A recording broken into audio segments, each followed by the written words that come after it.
pues sigue teniendo las ventajas de que es un método no invasivo, de bajo costo, que es portátil, no sometemos a radiación al paciente, y aunque a lo mejor en los pacientes con asfixia no nos van a dar gran información, sí pueden, por ejemplo,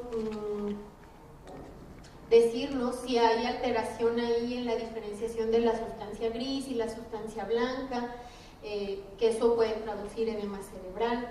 En la tomografía, pues se pueden identificar zonas a nivel del tejido cerebral al segundo o cuarto día de vida, y estas zonas hipodensas se pueden asociar con mal pronóstico funcional a largo plazo. Actualmente el estudio de elección para los pacientes que tienen asfixia es la resonancia magnética, ya que va a permitir evaluar pues la presencia, la distribución y la gravedad de las lesiones, así como caracterizar la presencia y la extensión del daño a nivel cerebral. Entonces lo ideal es que al tener a un paciente con asfixia siempre se le realice una resonancia magnética para poder hablar así con los padres o con los encargados del bebé de las posibles secuelas a largo plazo.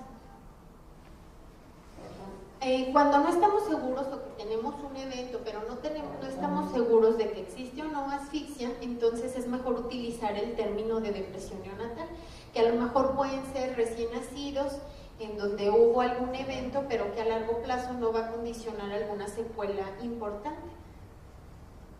Y hay que tener en cuenta también que las disfunciones neurológicas en el recién nacido pueden tener otras causas y no solamente la hipoxia o la isquemia. Y eso es importante conocerlo, porque existen algunas alteraciones. Puede haber, por ejemplo, alteraciones estructurales o genéticas a nivel del sistema nervioso central, la administración de drogas, acumulación de toxinas, alguna infección sistémica, un traumatismo, enfermedades musculares también, alteraciones metabólicas ya sea congénitas o transitorias, y estas nos van a dar una encefalopatía neonatal que no va a ser secundaria a asfixia. Entonces por eso es muy importante conocer que existen algunos otros padecimientos que no involucran hipoxia e isquemia y que pueden darnos cierto grado de encefalopatía neonatal. Entonces debemos de pensar en que un paciente puede tener una encefalopatía hipóxico-isquémica cuando tenemos los parámetros que ya hemos mencionado varias veces.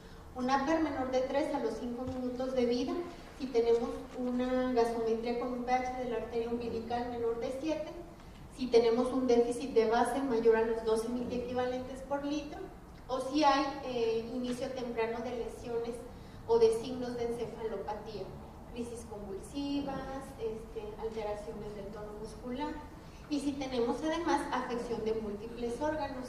Cuando tenemos estos parámetros, entonces podemos sospechar que la asfixia es la que nos está ocasionando la encefalopatía del paciente. El tratamiento de estos pacientes, pues, primero el ABC, siempre tener una oxigenación y una ventilación adecuada, asegurar una adecuada circulación con una buena perfusión, una buena presión arterial, monitorizar todas las alteraciones electrolíticas que puede haber, asegurar buenos niveles de glucosa, de sodio, de calcio, manejar líquidos restringidos, porque estos pacientes pueden hacer falla renal o pueden hacer una secreción inapropiada de hormona antidiurética secundaria a la lesión cerebral, y esto puede generar hipervolemia. Mantener en estos pacientes siempre una temperatura adecuada, evitar la hipertermia, y ayuno al menos durante 48 a 72 horas por el daño que pudo haber a nivel intestinal por la asfixia. Y los anticonvulsivantes, pues estos deben de utilizarse únicamente si hubo crisis convulsivas. No existe ahorita evidencia que respalde el uso de anticonvulsivantes de forma profiláctica en estos pacientes. Y pues el de elección sigue siendo el fenobarbital, a dosis de 20 miligramos por kilo de dosis de carga y un mantenimiento de 5 miligramos por kilo por día. Y si las crisis continúan, pues se puede utilizar el DTH a la misma dosis, una dosis de carga 20 miligramos por kilo y después un mantenimiento de 3 a 5 miligramos por kilo por día.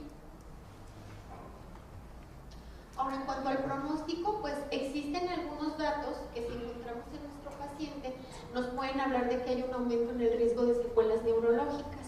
Estos van a ser un Apgar de 0 a 3 durante los primeros 20 minutos de vida. Cuando tenemos un paciente que a los 20 minutos tiene un Apgar bajo, La mortalidad de estos pacientes puede llegar a ser del 50%. Y de los sobrevivientes hasta el 60% van a tener parálisis cerebral.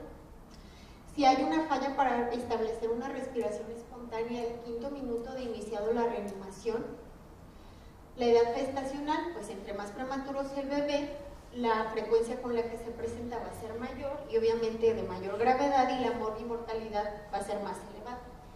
Y si hay falla orgánica multisistémica, sobre todo se dice que la afección renal, cuando tenemos un paciente con asfixia y que tiene afección renal, ese paciente casi siempre tiene una mortalidad más alta que el resto de los pacientes y las secuelas a largo plazo van a ser mayores. En cuanto a la gravedad de la encefalopatía hipóxico-isquémica, pues la gran mayoría de los pacientes que presentan una encefalopatía en un estadio 1 o leve, casi siempre tienen un pronóstico normal. Cuando es una encefalopatía moderada o de segundo grado, hasta el 30% de estos pacientes pueden tener secuelas a largo plazo. Y cuando hablamos de una encefalopatía grave, la mortalidad llega hasta el 80%. Y de los que sobreviven, pues todos tienen secuelas neurológicas. Otros datos de mal pronóstico es cuando los pacientes tienen crisis convulsivas de difícil control. Casi siempre esos pacientes van a ser o van a tener secuelas a largo plazo y un peor pronóstico. Si son pacientes que tienen una exploración neurológica normal ya después de la primera semana de vida, pasado el evento asfíctico, si son pacientes que persisten con dificultades en la alimentación y se tienen que estar alimentando por sonda durante largo tiempo, o pacientes que tienen microcefalia. Estos son datos también que nos hablan de mal pronóstico neurológico. Entonces, en conclusiones, pues la asfixia tiene como consecuencia un número importante de muertes, pero también es importante recordar que hay un número similar de sobrevivientes y que tienen secuelas neurológicas a largo plazo. La asfixia no ha dejado de ser un problema de salud pública muy importante a nivel mundial, sobre todo en los países en vías de desarrollo, porque en sí las estadísticas siguen siendo altas en países desarrollados. Entonces, en países en vías de desarrollo, pues obviamente los porcentajes son mayores. Y para disminuir la mortalidad infantil, que ese es nuestro principal objetivo, pues debemos de crear estrategias para prevenir la asfixia. Hay que detectar de forma oportuna y tratar también de forma oportuna todas aquellas condiciones que afecten el bienestar fetal. Y entonces se debe de hacer un trabajo en equipo, un trabajo en conjunto con el grupo de obstetras y los pediatras que se encargan de la atención de ese paciente, y pues planear estrategias de intervención para mejorar la sobrevida y la calidad de vida también de los recién nacidos y poder cumplir nuestra meta, que es disminuir la mortalidad de los pacientes menores de 5 años.